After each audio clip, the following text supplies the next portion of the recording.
All right.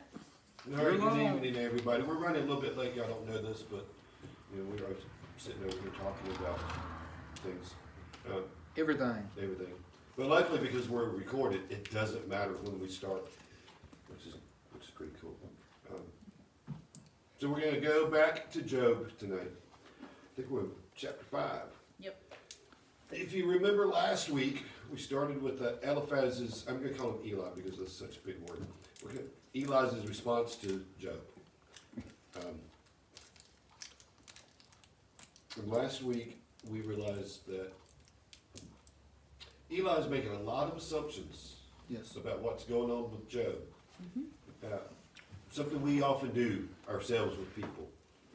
So we should all kind of, if you haven't seen that video, go back and watch it, because we should all learn we don't necessarily know what's happening in someone's life. And we're going to see that he continues on this week. So we're going to pick up chapter 5, verse 1. Cry for help, but will anyone answer you?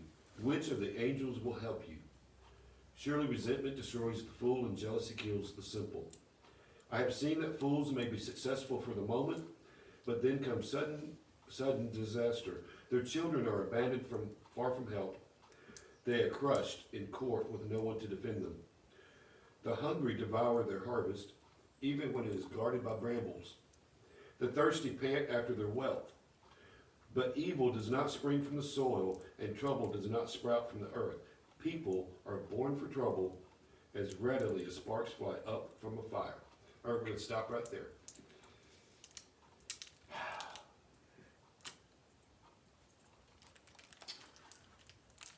Where to start with this? Number one. Number one. Cry for help, but will anyone answer you? There's a little bit of sarcasm, I think, going on in Eli's response here. Which of the angels will help you? You have to remember what the assumption is that Eli has made here. He has assumed that all this bad stuff happened to Job because Job sinned against God. And so his point he's making here is, Job, you can cry for help, but God's not going to answer you. You know why God's not going to answer you? Because you've done something against God, and he's mad at you. That's a pretty big assumption to make. Which of the angels will help you? Some verses read the holy ones. And it can be translated as angels, or even possibly godly men of character, priests, preachers, what have you. The saints, you might call them. And the idea here is that Eli is telling Job, no one's going to come to your aid because you're evil. You deserve this. You did this to yourself. Now, how many times have we done that to people? You look at their life, they're clearly in a bad place, and the first thing we do is we assume, well, they must have done something bad, or God would be blessing them. Now, is it true that God does punish us when we get out of line? Yes. Is it true that he is displeased when we sin? Yes. And we pay consequences for our sin? That is all true, Yes. right? Yes, I agree. It's all true. What he's saying is not true, is not true. Eli is telling Job a truth. The problem is, Job knows in his situation it's not true. God knows it's not true, and we know it's not true. Eli does not know that it's not true. So, there's a lesson here. Be careful when you give advice to people that you don't assume things not in play. Now, how could he have avoided this? He could have asked the first question to Job, Job, have you sinned against God? Has something happened in your life that would displease God and make him angry to you? He could have asked those questions. You should always ask that question for someone who comes to you for advice.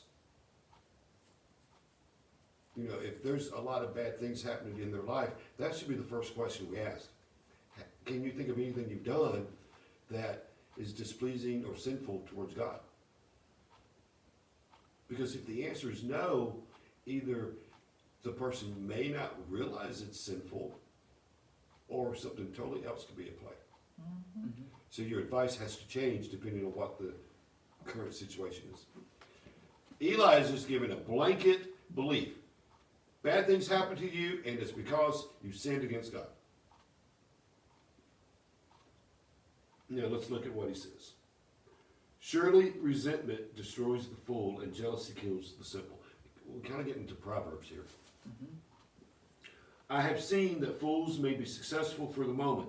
Notice the words I have seen. He's using his life experience in Job's situation. We often do that. We look at things that happen to us and we apply it to everybody else. We shouldn't do that. Because what happened to us and what we saw in our life is a different set of circumstances than what's happening over here to Job. What does your translation say for verse 3? I have seen that fools may be successful for the moment, but then comes sudden disaster. What you were saying? Mine says, I have seen a fool taking root, but I immediately pronounced a curse on his home. That's a little different. What version are you reading? Christian Standard. No, Christian Standard, okay. It means the same thing. You know, a fool being successful, a fool taking root. That's what taking root means. You're growing. Yeah, but the second half, I find it interesting that he said that he immediately pronounced a curse on his home. Why do you find that interesting? Because he's saying he cursed a fool for Yeah. basically Being being a fool. blessed. Basically. Yeah. I don't know. You don't like that he would do that, do you? No, I don't. Yeah. King James says the exact same thing. Does it? Yes, sir. What, mine? Yeah. I mean, to me, that's, Thou shalt not curse pops up in your head when you see that. yeah, I mean, to me, I don't think that's very Godly. godly. Yeah. Interesting thought, yeah. Should we or should we not curse fools? You know, I don't have an answer for that. Because, yeah, you got on the one hand the Ten Commandments saying thou shalt not curse. And this is what the commandment means, is putting a curse on people. I don't think we should unless God's leading us to do it. I guess you could And say. God may have been leading Eli to do that. We don't have those details. We don't know that situation. Well, seeing how twisted the first part of his conversation with Job was, I really don't think God was telling him it's okay to curse a Well, fool. yeah, I agree based upon the first part, but we're going to see that he is a godly man here. Yeah, So, you know, I don't know. Yeah, NIV I was just- simplified even more. what's that? I myself have seen fools taking root, but suddenly his house was cursed.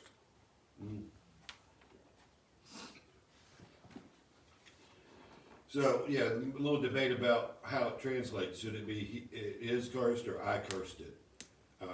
You know, the NLT makes it simple and just says, then sudden disaster comes, Yeah. Yes, meaning they fall. The fall from grace. yes. You know, you're up at the top, and then suddenly you're at the bottom. Well, see, with that sounding like that, that means God cursed them instead of. Yeah, I think The that person is, I cursed think him. the idea is God cursed them, is what should be, I think, the appropriate idea. Because remember, the context of what he's saying is that when you do something against God, God responds. Let God handle your battles instead of you Right. trying to do it. So if you were successful and then you're not, the fool was cursed by God. Vengeance is mine, saith the Lord. Yes, that is his premise here, which is all true.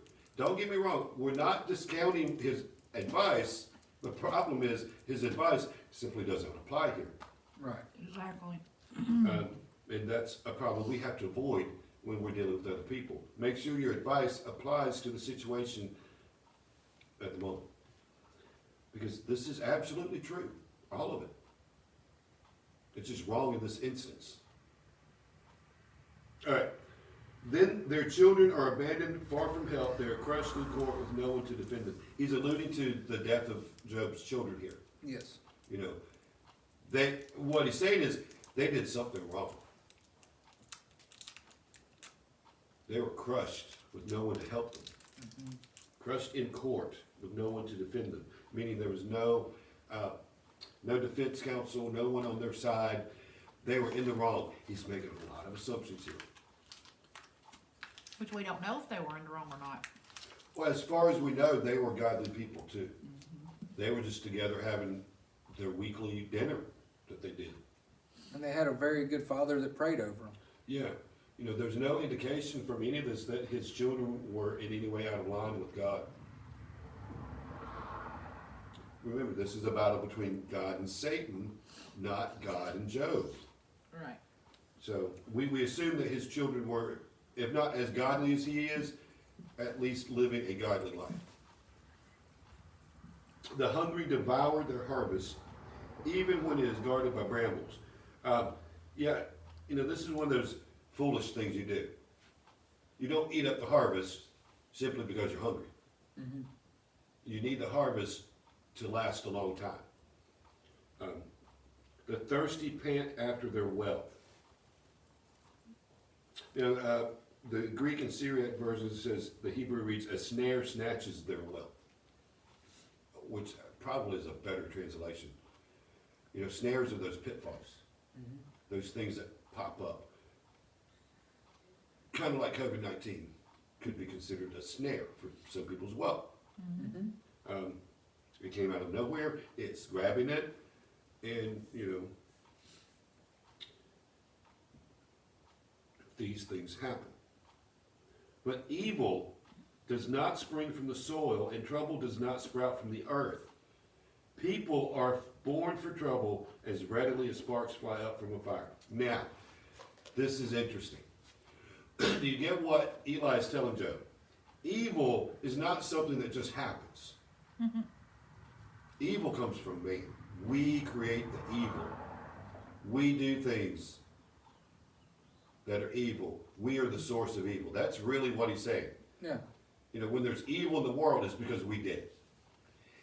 He almost has no idea of Satan perpetuating evil on this planet.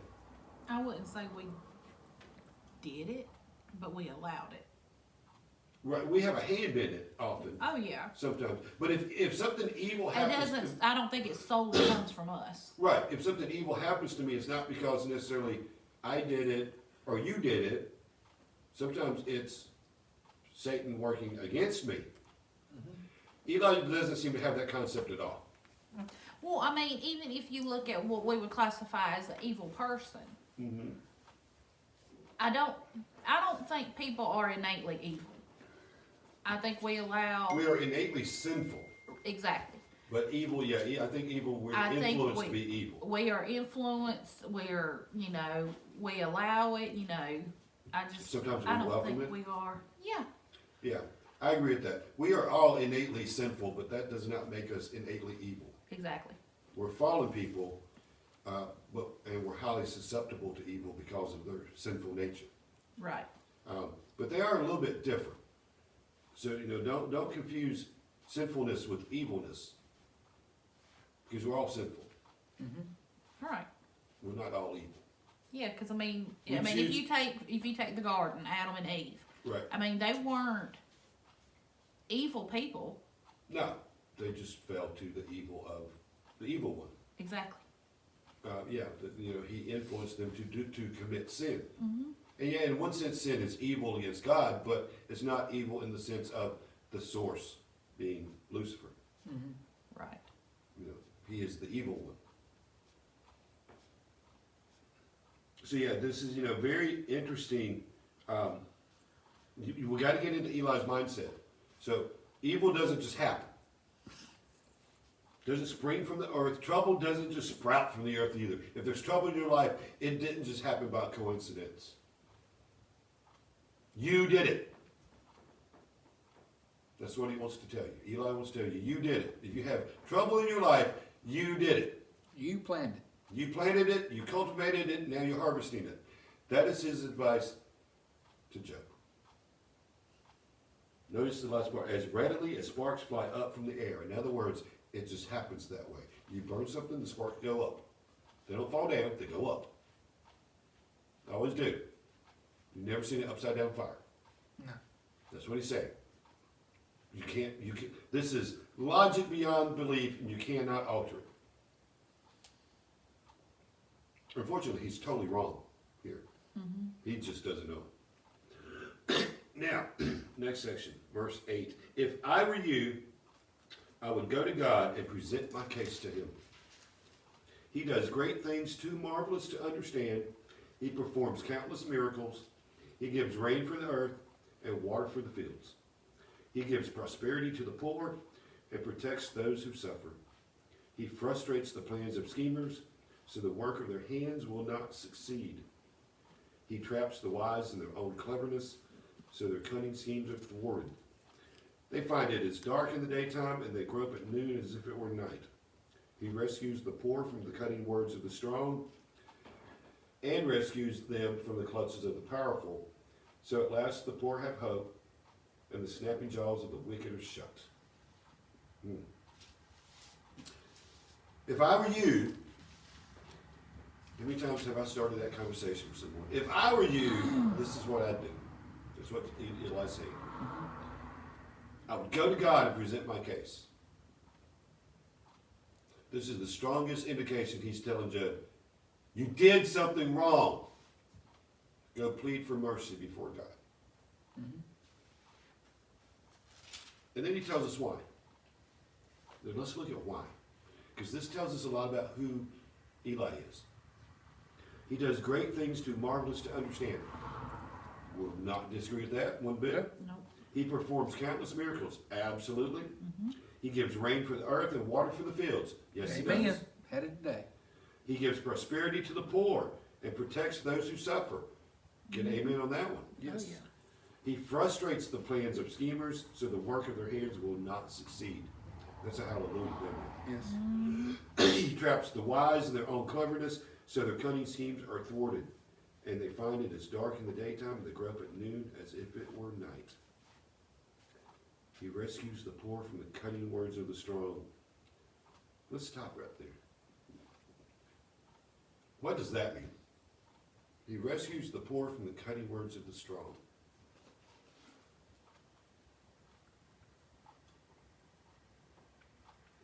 Who are the strong?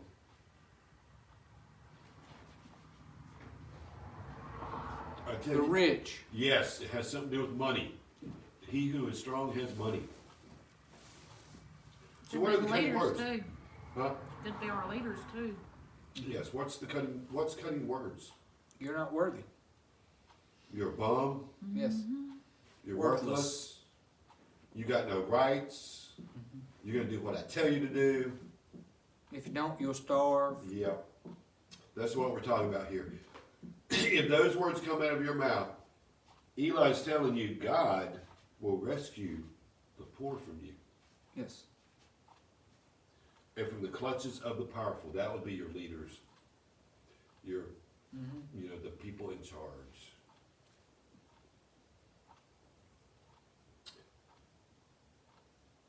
What he's doing here is he's pivoting to this idea of, the poor, meaning those who, I guess, are weaker economically, versus those who have great success. And he's kind of giving us a,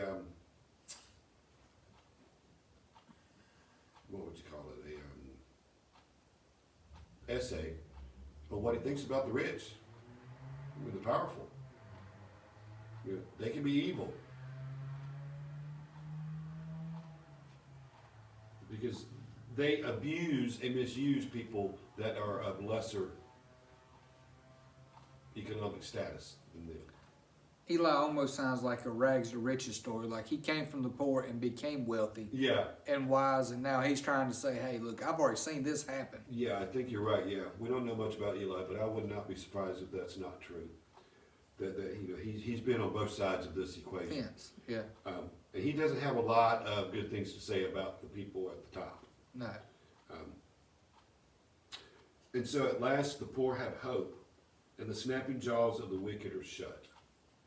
So he's equating these people with the wicked. And he's telling us, telling Job, you need to go before God and plead your case, plead for mercy, because this is who God is. Now, I can't disagree with anything he says about God here. He's absolutely correct. Because this is who God is. God hates injustice. And that's what he's talking about here in this last part. When you're having someone who has much means and power oppressing someone who doesn't is an injustice, and God will not stand for it. Then let's move on to what he says next, verse 17. But consider the joy of those corrected by God. Do not despise the discipline of the Almighty when you sin. Again, can't disagree with what he's telling Job. No. There is joy when you have been corrected by God. Why? Because you've been set free from it. You have been set free from it, yes. You are a slave to that which you do not know you are. Yes. Well, I also look at it like when God punishes you, He wants you to get back on the right track. Why does he want you to do that?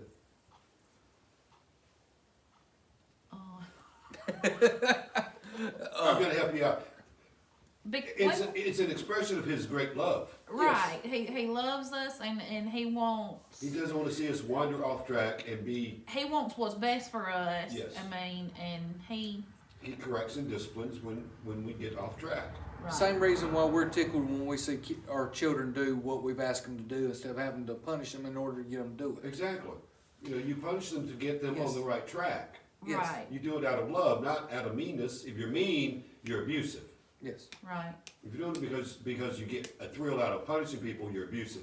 If you do it out of love, it's something else. And Right. and on the reverse side of that, if you do something that you're not supposed to be doing and everything, and God don't correct you for it, then that that tells you should a get- lot that's- about his great love for you. exactly. That Exactly. we have an issue. Houston, we have a problem. Yeah. The space shuttle is collapsing on me because, hey, if God's not disciplining you, like I said, when you know you've done something wrong, you should be scared. Oh, Yes. If he's not correcting you, when you know you stepped out of line, you better be scared. Mm-hmm. Because you've got a relationship problem with God. Time to back up and repunt. So back up and replay. You need to look at where you're at and what happened. Because there is great joy in that correction. Because you know. That's where faith, we talk about faith being that thing that we can't see. But when God corrects you, you can now see Oh, yes. how much he loves you. It's not a matter of faith anymore. It's a matter of certainty. Yes. When you know God has reached out and pulled you out of this pit of despair and put you here, that's no longer faith. No. That's certainty. Absolute certainty. Because I was here and now I'm here because God pulled me here. There's no faith anymore. That's beyond faith. That's a whole different level. That's right. And that's where you want to be. You want to be there from here to there. You want to know God pulled you over here. Because you no longer wander through life, well, I have faith, God's with me, but you don't believe it. No. Because you haven't seen it. It's still that imaginary thing Paul talked about. But once you see it in your life, there's no doubt in your mind anymore. Which is why it's so hard for non-believers to understand that kind of faith, because most of the Christians I think they run into never express that certainty. They never have that story of, well, this is where I was at, and by the grace of God, he pulled me here. Well, and a lot of times what it is people try to drag you back to that point that you started from. Sometimes they do, yes. And that's the people still stuck back there want you back. That's right. That's the people that don't know how to let go of your past and don't see that you've got a brighter future than they ever dreamed of. Because they're That not you finding would- the joy yeah. in the correction. Right. If you find the joy in the correction, you're going to look at your friend and say, you know what, I'm praying for you, but I'm not coming back there. No. I'll help you get out of that, but I'm not coming back there. Yes. And, So again, Eli is absolutely truthful here. And we should never despise the discipline of the Almighty, No. because he does it out of love to correct us, to get us back where we need to be. Look at what it says next. For though he wounds, he also bandages. He's the inflictor, and he's the nurse, the doctor. He strikes, but his hands also heal. Think about that one for a moment. He'll beat you, and then he'll heal you.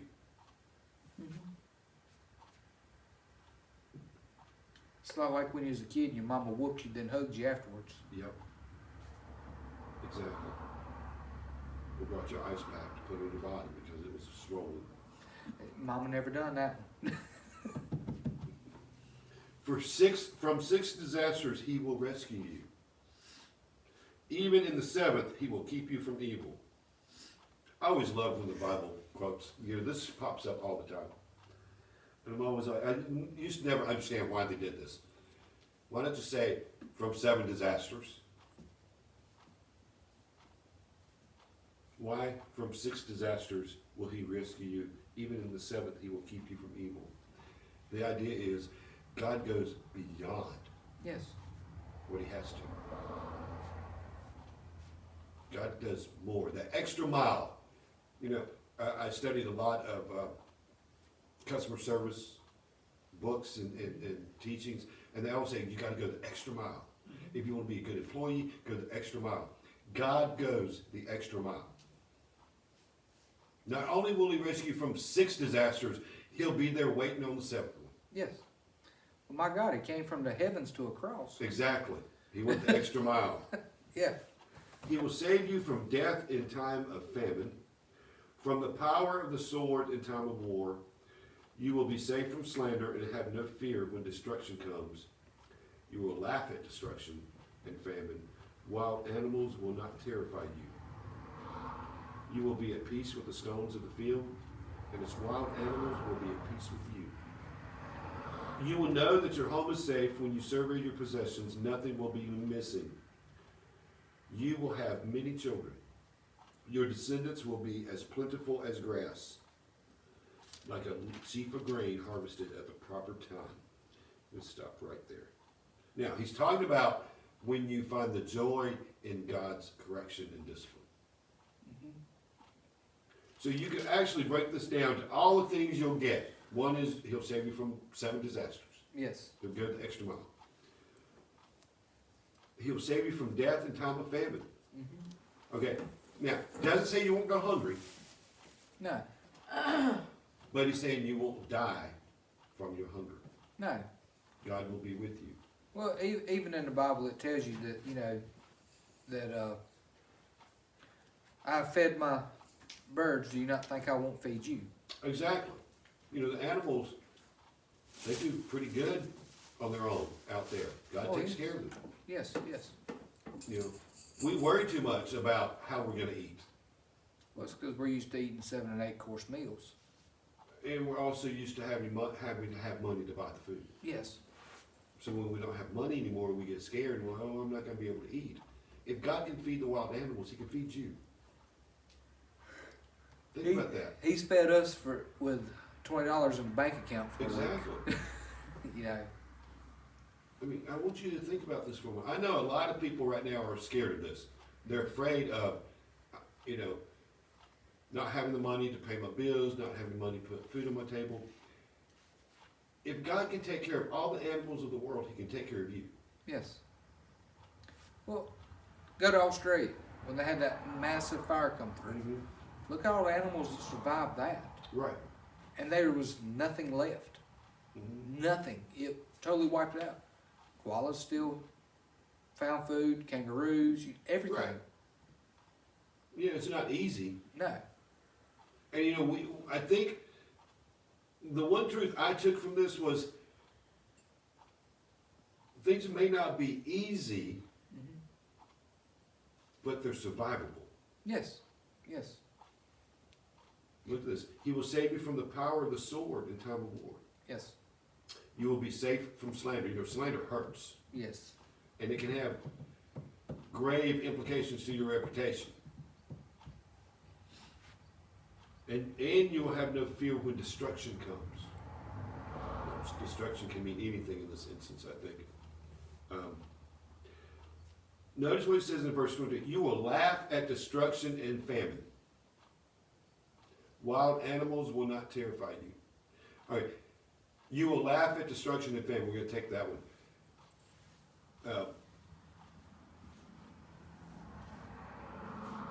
To be at a point where you can laugh at destruction and famine, you have to have certainty that God is right there with you. That makes me think of young David. Yes, laughing at Goliath. Yes. Exactly. Or as a child, you was certain, you knew everything was gravy because, like, you knew your mother was there, you knew your father was there. You know, that right there is that confidence that you know for a fact God's got his hand upon you and he's going to help you through this and he's going to comfort you through this and he's going to protect you and feed you and everything. This is when the idea of God the Father really kicks into play. Yes. Because when you're scared, knowing your Father's there holding you, sitting Yes. by your bedside, with you constantly, you feel that safety. Oh, yes. That is the true safety net. The government is not a safety net. No. Okay? All of you out there thinking the government's there as a safety net, they're not. God is your safety net. I'll give you an example from my personal life in the past COVID weeks. Okay? Not been working for almost 6 weeks now. I have yet to receive any unemployment benefits from the government. 6 weeks. Still haven't got a determination. I'm not dead. I'm not hungry. And my bills are being paid. Now, how's that possible? Because I have a Father God. that watches over me, who has provided for me. And I didn't have to steal anything to get it. I haven't had to cheat anyone. Well, it also goes to who do you put your trust in? Who did I put my trust in? Yes. I trust God, not the government. Yes. I made that statement way back in February, I think, to my brother. And my brother said, well, you know, the government's going to take care of everybody. I was like, I have no faith in the government. No. My faith is in God. So God, the Father, will take care of us. You know, these are certainties that Eli knows. When we allow ourselves to find the joy in God's discipline. Notice there's a caveat here. There's a what they call those? Condition. All right. You will be at peace with the stones of the field. In other words, you're not going to fall over them when you're walking through the field. And its wild animals will be at peace with you. That's why they're not terrifying you. They're not going to track you down either, They're try to not eat gonna you. never eat you. You don't have to worry about the wild animals out there. You will know that your home is safe.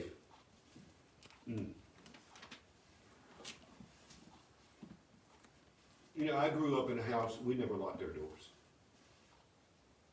As a kid, my mom would never lock the doors. We'd go away for a weekend, she wouldn't lock the doors. We'd go to bed at night, she would not lock the doors. Do you know why she would not lock the doors? She wasn't worried about it. She wasn't worried about it. She trusted God was going to take care of things. Yeah, I trust God, but I still lock my doors. Sometimes. Sometimes not. But, you know, she just grew up in that era where, and her philosophy was basically, well, if they want to get in, they're going to get in anyway. Why make them break down my door and have to replace it when they're going to just come on in and take what they want?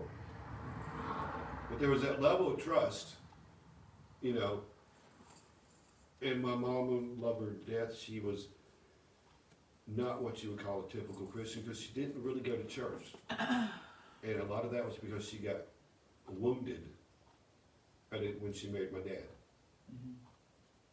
By a good godly woman, I called my grandmother. And you know, there was a time in high school I got her to go to church with me. But she was severely wounded, but she never lost that faith in God. she had that trust level. That's what Eli's talking about here. Your home will be safe. When you survey your possessions, nothing's going to be missing. And then look at the next one, 25. You will have many children. Your descendants will be as plentiful as the grass. That takes me back to Abraham. Yes. What did God promise Abraham? Your descendants would number the stars. Yes. Okay? So Eli knows the Old Testament. He's a godly man. Let's not misunderstand that. Because everything he's telling Job is absolute truth. Boy, last chapter I wouldn't agree with that. I know, exactly. Last chapter you would say, this man doesn't even know God. Now we're seeing, yes, he does. He was making a point. That's why we shouldn't make assumptions. Right. All right. You will go to the grave at a ripe old age, meaning you will live a long life. Your life will not be cut short unnecessarily. Yes. Very important to remember. Because I've heard people say, well, we each have a time to die. We do. But there is a possibility that your time to die could be pushed up if it's cut short unnecessarily. Like a sheaf of grain harvested at the proper time. See, everyone has a proper time for death. And you want to make sure you live to that proper time.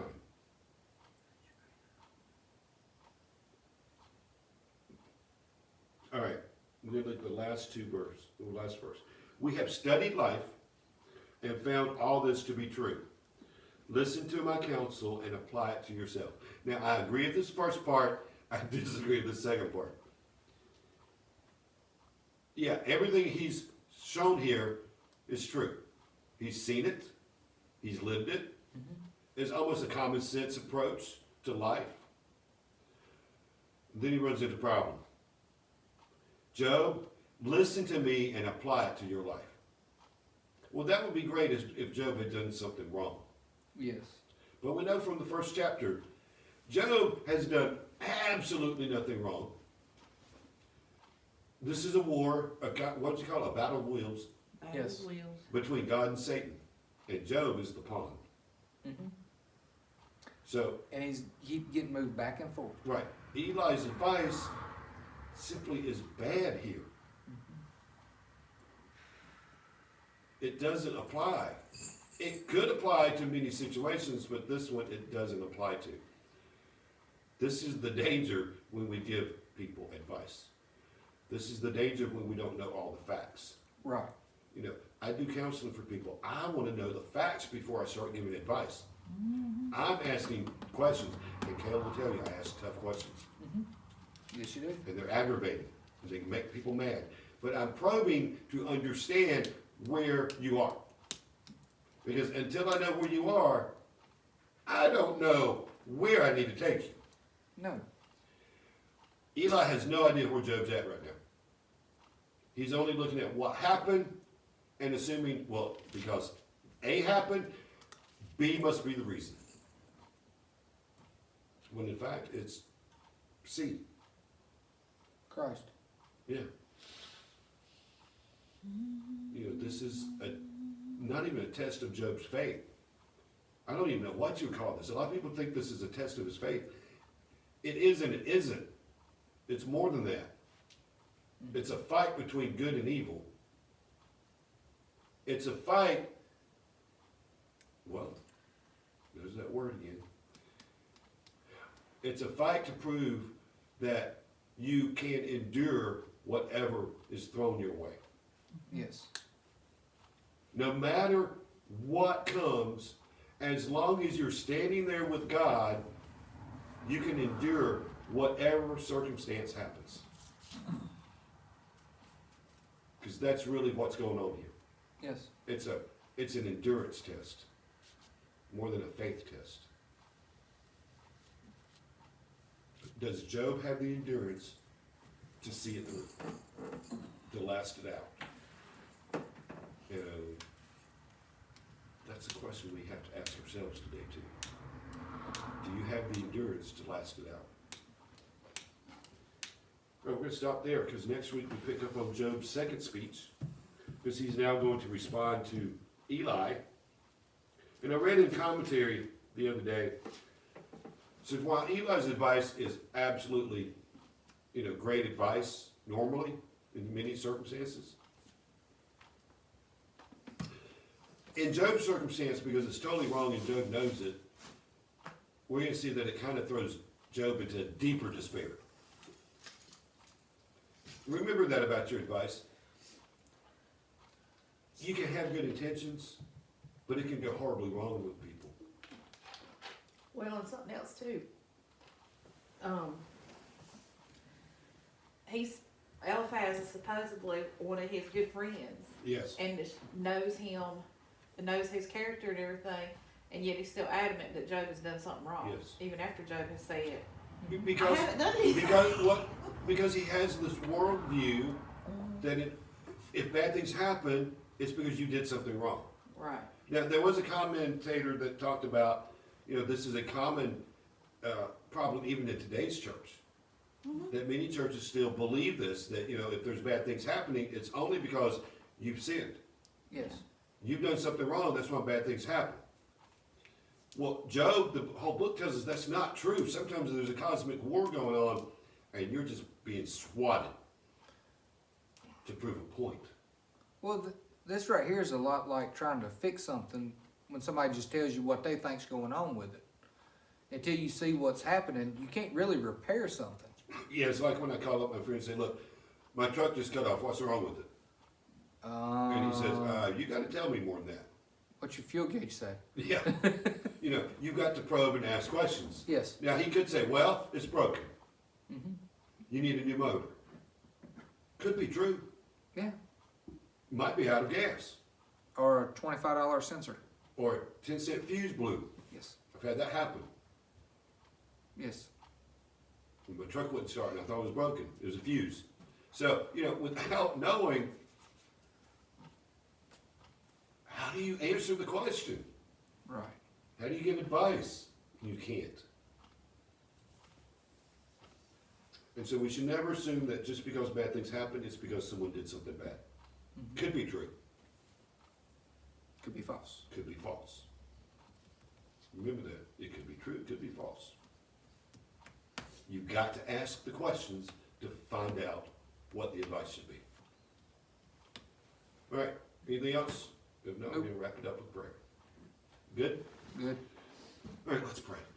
Lord God, we are again grateful to be in your house tonight, to be in your word, to look at these truths about you that we can all agree with. But grateful, Lord, that we can also understand that sometimes a truth can be misapplied. And that every truth is not always correct for every situation. And that's where, Lord, we need your wisdom to know when to use your truth and how to use it.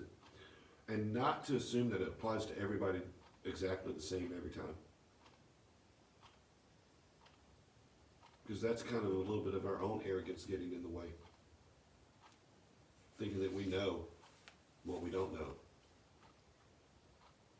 So, Lord, I pray that you would keep us from being like Eli.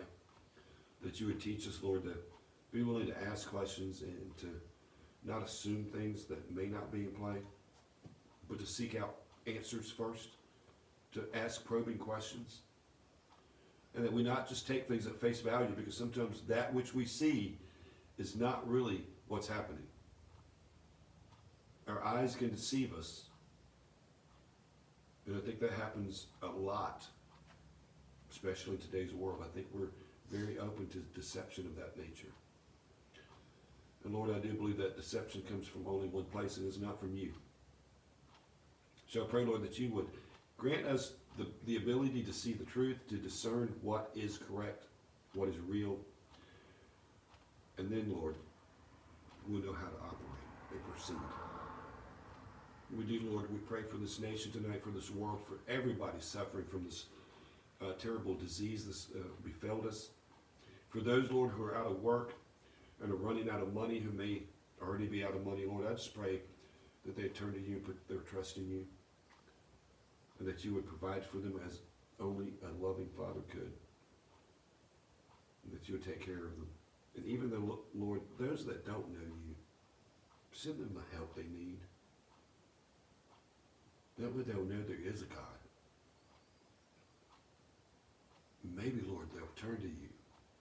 And if we can be of help If we can be your hands here on earth, Lord, call us. Put us in the path of somebody that needs that helping hand. Someone that doesn't know you and has had their faith shattered because their faith was in the government or a political leader or the system as it is. These things are all man-made and not worth anything. Only you and what you offer has any value. We thank you, Lord. We love you and we praise your holy name. Amen. Amen. We'll see you next week. We'll see you Sunday live on Facebook.